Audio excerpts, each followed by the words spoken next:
नमस्कार साथियों, मेरा नाम संजय झा है और आप देख रहे हैं YouTube channel Sanjay Jha speaks. साथियों, आज हम फिर एक बार बात करते हैं चीन के बारे में, और ये बात इसलिए चीन के बारे में, और ख़ास करके चीन की जो महत्वाकांक्षी प्रोजेक्ट है BRI यानी बेल्ट एंड रोड इनिशिएटिव, उसके बारे में बात करते हैं। बात इसलिए करते हैं कि जो इस इनिशिएटिव का BRI का जो सबसे महत्वपूर्ण मेंबर एक है बांग्लादेश, उसने दुनिया के खास करके विकासशील देशों को चेताया है। उसने कहा है कि अगर हालात ऐसे रहे तो इसमें शामिल होने से पहले कोई भी देश 2 बार सोचेगा। और ये जो उन्होंने बांग्लादेश के वित्त मंत्री मुस्तफ़ा कमाल ने जो कुछ भी कहा है, उन्होंने फाइनेंशियल टाइम्स को एक इंटरव्यू में ये बातें कही है। और उसके बाद जो है चीन डिफेंडिंग यानी बचाव की मुद्रा में है। उसने कहा है कि इसके बहुत सारे फायदे हैं। बहरहाल हम पहले इनकी बात कर ले। इन्होंने क्या कहा है, तो उन्होंने ये कहा है, बांग्लादेश के वित्त मंत्री ने फाइनेंशियल टाइम्स को दिए इंटरव्यू में कहा है कि दुनिया भर में BRI की वजह से महंगाई बढ़ रही है, विकास की दर धीमी हो रही है, और इससे कर्ज लेने वाले जो देश हैं उनके बाजारों में मुश्किलें बढ़ रही है, और कर्ज लेने वाले देश कर्ज के जाल में फंस रहे हैं। और कमाल ने कहा है कि कमाल ने चीन को ये भी हिदायत दी है कि वो अपने जो लोन, जो दूसरे देशों को लोन बांट रहा है BRI के नाम पे, उस लोन की जो उसका जो शर्तें रखी है, उस शर्तों के बारे में सोचे, उसकी समीक्षा करे, क्योंकि इसके कारण कई देश कर्ज के संकट में फंस चुका है। और उन्होंने डायरेक्ट नाम तो नहीं लिया, लेकिन श्रीलंका का उन्होंने हवाला दिया कि श्रीलंका की हालत पे उन्होंने इशारा किया कि श्रीलंका की हालत क्या है। और दोस्तों, आप श्रीलंका के बारे में बहुत अच्छी तरह जान ही गए हैं कि श्रीलंका की स्थिति क्या है, और वो सिर्फ इसलिए है कि श्रीलंका में बेल्ट एंड रोड इनिशिएटिव के तहत चीन ने अरबों डॉलर का निवेश किया, और उस निवेश के कारण वो निवेश उसने क्या इस तरह से किया कि उसने श्रीलंका को या बाकी देशों को कर्ज दिया, और कर्ज ये कह करके दिया कि इससे जो आप डेवलपमेंट वर्क करेंगे उस वर्क से आपको फायदा होगा, और फायदा होगा तो आपको जो है उससे आपके आर्थिक संसाधन बढ़ेंगे। और उसमें शर्त ये थी कि एक सर्टेन ड्यूरेशन में अगर आप कर्ज नहीं चुकाएंगे तो जिस प्रोजेक्ट के लिए कर्ज दिया गया था वो प्रोजेक्ट चीन का हो जाएगा। और आप अच्छी तरह जानते हैं कि हरबनटोटा बंदरगाह उसी शर्त के तहत चीन ने अपने कब्जे में ले लिया है। और श्रीलंका के जो बाकी हालात हैं वो आप जानते हैं, वहाँ का जो राजपक्षे परिवार जो पूरे वहाँ के शासन तंत्र पे हावी था, उसको देश छोड़कर जाना पड़ा। अब हम दोस्तों वहीं बांग्लादेश की चिंता ये है कि बांग्लादेश पर भी चीन का 4 अरब डॉलर का कर्ज हो चुका है। इससे जिस तरह से चिंता ये है कि जिस तरह से श्रीलंका आर्थिक संकट में गिरा, इस तरह से वो भी गिर सकता है। वित्त मंत्री ने कहा कि बांग्लादेश के वित्त मंत्री ने कहा कि हर कोई चीन पे आरोप लगा रहा है, लेकिन चीन इसको मान नहीं रहा, वो उससे असहमत हो रहा है। लेकिन यह उसकी जिम्मेदारी है, चीन की जिम्मेदारी है कि अपने कर्ज की शर्तों को आसान करे। वित्त मंत्री मुस्तफ़ा कमाल ने कहा कि चीन परियोजनाओं को समर्थन देने का फैसला करते समय सख्त नहीं है। उसे किसी को कर्ज देने से पहले एक व्यापक अध्ययन करना चाहिए कि जिस चीज़ के लिए वो कर्ज दे रहा है वो आगे चल करके वो फ्रूटफुल होगा या नहीं, यानी उससे प्रोडक्शन होगा या नहीं।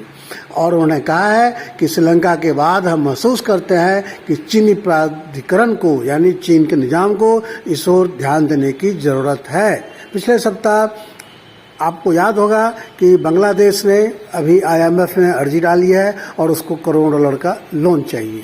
बांग्लादेश को लोन इसलिए चाहिए कि वो 4 अरब डॉलर उसका जो है चीन का कर्ज है उसके ऊपर, जो उसके कुल कर्ज का 6% है। और अभी अपने देश में जो अब उसको 4 अरब डॉलर का अतिरिक्त कर्ज चाहिए, जिसके लिए वो IMF में उसने एप्लीकेशन दिया है, और उस कर्ज से ही अगर नहीं मिलेगा तो उसके हालात खराब होंगे। अब दोस्तों, आपने बांग्लादेश की बात समझ ली, अब चीन की दुविधा समझिए। चीन का जो ये BRI है वो 800 लगभग ये जो BRI प्रोजेक्ट है टोटल प्रोजेक्ट वो 800 अरब डॉलर से अधिक का है। अब इस 800 अरब डॉलर से अधिक का जो है इसमें सिर्फ पाकिस्तान में 880 अरब डॉलर का ये बेल्ट एंड रोड परियोजना है जिसके तहत उसने कई देशों को कर्ज दिया है। इस कर्ज के कारण जो अधिकांश देश जो है वो कर्ज नहीं चुका पाया है और इस कारण दिक्कत हो रही है। पाकिस्तान में इस योजना के तहत चीन ने पाकिस्तान में 53 अरब डॉलर, इंडोनेशिया में 44 यानी 44 अरब डॉलर, श्रीलंका में 41 अरब डॉलर, सऊदी अरब में 83 अरब डॉलर, मलेशिया में 30 अरब डॉलर समेत दुनिया के अन्य देशों में अरबों डॉलर का निवेश कर चुका है। चीन की कोशिश इन देशों को कर्ज में डाल के फंसाकर उसे अपनी गिरफ्त में लिया है, ये भी सामने आ चुका है।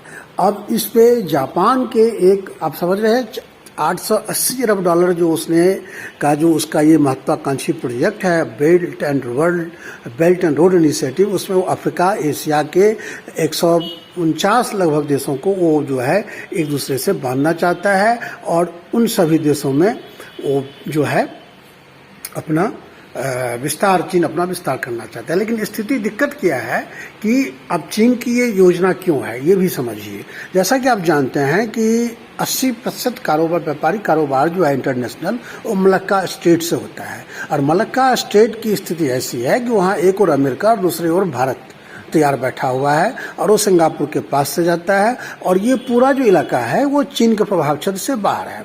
अब चीन को डर ये है कि भविष्य में अगर कभी मलक्का स्ट्रेट का रास्ता रुक जाता है तो उसका पूरा कारोबार प्रभावित होगा। इसलिए उसने क्या किया है, अपने सिंजियांग प्रांत को पाकिस्तान के जो ग्वादर बंदरगाह है उससे जोड़ना चाहता है। ग्वादर बंदरगाह आप समझ सकते हैं कि ये अरब सागर में स्थिति है, चीन के तट पे है, पाकिस्तान के तट पे है। चीन सिंजियांग प्रांत से यहाँ तक जो है बेल्ट रोड बना करके ग्वादर बंदरगाह को उसने एक तरह से अपने कब्जे में ले ही रखा है।